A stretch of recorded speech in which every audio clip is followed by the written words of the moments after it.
That's no moon.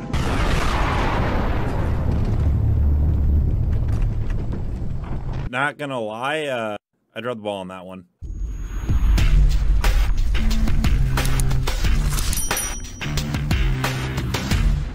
Hey everyone, Rocky and Thordan here, and pretty soon we're actually moving back to my home state of Colorado. But before that, we're taking a stop at some of our favorite places in California. And speaking of new destinations, we're going to be going over the new maps coming to Apex Legends, not just in Battle Royale, but 3 new arenas maps as well, along with other released content. As always, we will do a giveaway of 45 bucks. All you got to do is like, comment, subscribe. You guys know the drill. But without further ado, let's talk about the unreleased content for Apex. Let's actually go ahead and start this video off with talking about the upcoming Recolor Vault store, which is going to be launching on Tuesday on May 31st. And we have a bunch of recolors returning, and some of them will be new as well. Ezra let us know that the first batch that we will be getting will be the Gibby Code Red recolor, which will require Bunker Buster, the Lifeline Bling recolor, which will require Peak Performer. We will have the Horizon Supermassive recolor requiring Dark Matter, and the Wraith Depths of the Void recolor requiring Quarantine 722. There will also be the Young Bloodhound recolor. This will be a standalone one that you have to buy, but it will also come with 30 packs bundled with it. And then on the following Tuesday, on June 7th, Hypermist let us know that we can be expecting to see this Rampart, Valk, and Ash recolor, and that we will also be getting the Loba Pastel recolor along with it. But Ezra also gave us a little surprise, because on July 5th, when we get the Streetwear Summer Sale, which we've all seen the Octane skin for, we finally have a first look at the Valk Streetwear skin as well, and this is it right here. But now let's go ahead and talk about some of the upcoming maps for Apex Legends. Now, most of you have seen this leak right here of the new Divided Moon map, and it's pretty big, and in my opinion probably has the best skybox out of all the maps in the game so far. There are numerous different points of interest. It's definitely got some foliage on the right side of the map, and on the left side seems to be much more industrial with different types of production yards and a fortified camp. It kind of reminds me of World's Edge at first look. There are a ton of choke points very similar to that map. In my opinion, it doesn't look nearly as large as Storm Point, so I don't think we'll have the same problem that we have on that map with finding people. I think so far in its development, it actually looks pretty phenomenal and will be a ton of fun to play. Now, this is the map that will be coming in Season 15. And although it's still pretty far out, Respawn has already started teasing it. In fact, when we got the Newcastle teasers for Season 13, there was an image of his workshop. When you zoom in on the laptop right here, you can see a picture of Octane with his dad, and it actually says Boreas News, and there is a deadlock about the moon's future. And Apex Legends being in the Titanfall universe, there's only 2 major moons that we've seen so far within this verse. And that is Typhon, which took place in the Titanfall 2 campaign, which was ultimately destroyed by the Fold weaponry. And there is also the moon of Seer's home planet, Boreas. Now, when trying to figure out which map this moon will take place on, it's important to know a couple key things, such as all the Apex maps that we play on so far are what is considered the Outlands, which are in the fringes of the frontier, which are not the core system. And coincidentally, they are all the home planets of other legends already competing in the game, such as Solus, which has the location of Kings Canyon, is home of Gibraltar, Mirage, Revenant, Fade, and Watson, and Newcastle eventually settled into his new life there. There is Talos, which has the map World's Edge on it, which is also the home of Bloodhound, and I'm very sure that it's actually going to be the home planet of the upcoming legend Vantage as well, but we'll go over that later. There is the map Olympus, which is the home planet of Lifeline, Octane, and Horizon, along with where Pathfinder was created. And our most recent map, which takes place on the planet Gaia, with the Storm Point map, is the home place of Caustic, Crypto, and Rampart. And there is the possibility of Solus, which is the home of Maggie and Fuse. However, we've heard no references ever to anything about a moon there. The most likely one is going to be Boreas, which is the home planet of Seer, which once again featured that moon that we very explicitly saw destroyed, and then was also once again referenced in the Newcastle teaser. Now, we also have some new arena maps coming in. One is very much an industrial-like complex, almost like a building. It reminds me a ton of actually Halo maps, so I think this will be a ton of fun to play on. There is another map, which is even less done right now. Personally, I think this will actually be on World's Edge. There's an object in the middle that kind of reminds me of the Harvester beam. I could be totally wrong here. This next map right here, I actually have no clues. There's no billboards anywhere. There's no indication or anything that we have seen before in Apex Legends. It seems to be using new assets. And then there is this final one, which I actually think there's a good chance we see in Season 14. The reason why is Ezra actually alluded and showed us the mini-map showing that it is actually in the files. let us know down in the comments below what maps would you like to see coming to Apex Legends and what planets would those maps take place on. And until next time, Legends, keep slaying in the Outlands,